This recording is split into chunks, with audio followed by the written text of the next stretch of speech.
Bimbingan dan konseling. Apa yaitu bimbingan dan konseling? Mari sama-sama kita pelajari. Bimbingan merupakan proses membantu individu untuk memahami dirinya dan dunia sekelilingnya agar ia mampu menggunakan kemampuan dan bakatnya secara optimal. Adapun konseling adalah suatu proses memberi bantuan yang dilakukan melalui wawancara konseling oleh ahli yang disebut konselor kepada individu yang sedang mengalami suatu masalah yang disebut konseling, yang bermuara pada teratasinya masalah yang dihadapi oleh konseling. Fungsi bimbingan dan konseling. Terdapat 5 fungsi menurut Prayitno dan kawan-kawan. Yang pertama, pengetasan, pemahaman, pemeliharaan, pengembangan, dan pencegahan. Bidang bimbingan dan konseling. Terdapat 4 bidang layanan pada bimbingan konseling. Yang pertama, bimbingan konseling pribadi, bimbingan konseling sosial, bimbingan konseling belajar, dan bimbingan konseling karir.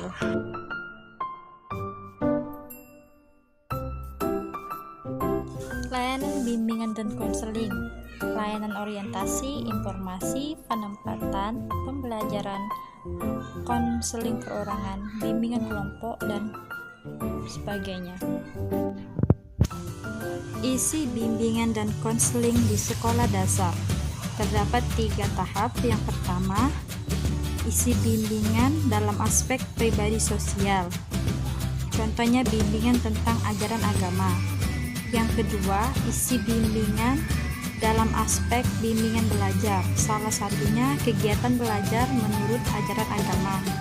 Dan yang ketiga, isi layanan bimbingan dan konseling dalam aspek bimbingan karir, di mana siswa ditunjukkan bagaimana karirnya yang akan mereka tempuh atau masa depan yang mereka inginkan.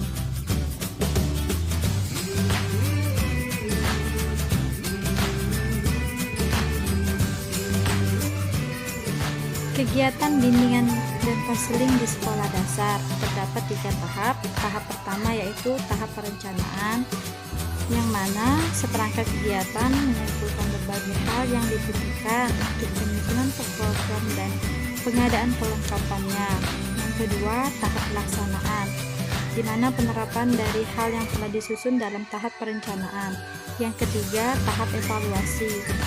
Penilaian diperlukan untuk memperoleh informasi terkait dengan keefektivitasan layanan yang telah dilaksanakan.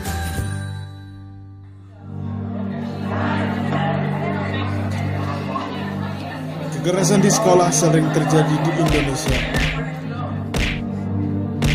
Dari tahun ke tahun, kekerasan di sekolah semakin meningkat.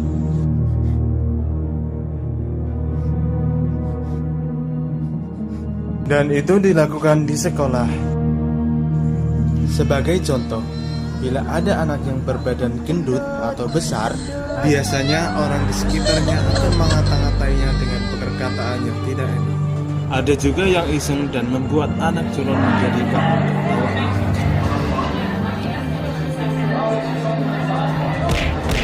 Biasanya, anak yang berbeda ras pun juga diperlakukan tidak mengenakan.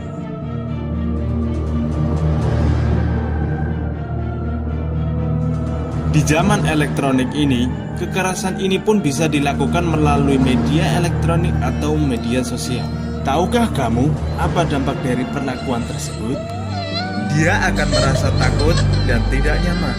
Dan bagi pelaku, biasanya akan mendapat sanksi bertahap dari orang tua, pihak yang berwajib, atau di persidangan, dan bisa sampai akhirnya dipenjara. Sebagai korban, akan berdampak seperti sering absen dan bolos sekolah, mudah emosi atau labil, sering terlihat ada luka dan memar, atau yang lebih parahnya lagi, bunuh diri. Apakah kamu siap menerima semua perlakuan itu? Stop kekerasan di sekolah.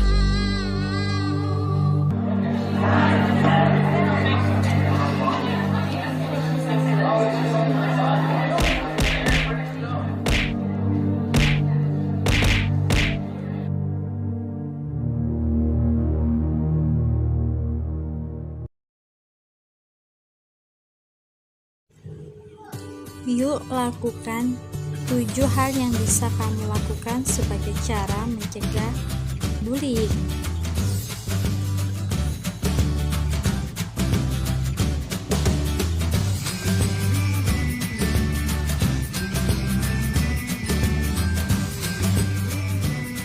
Beberapa hal yang bisa dilakukan oleh seorang guru yaitu mendidik diri sendiri tentang bullying dan kekerasan antar sebaya dengan membaca dan berbagi konten informasi dengan sesama rekan guru.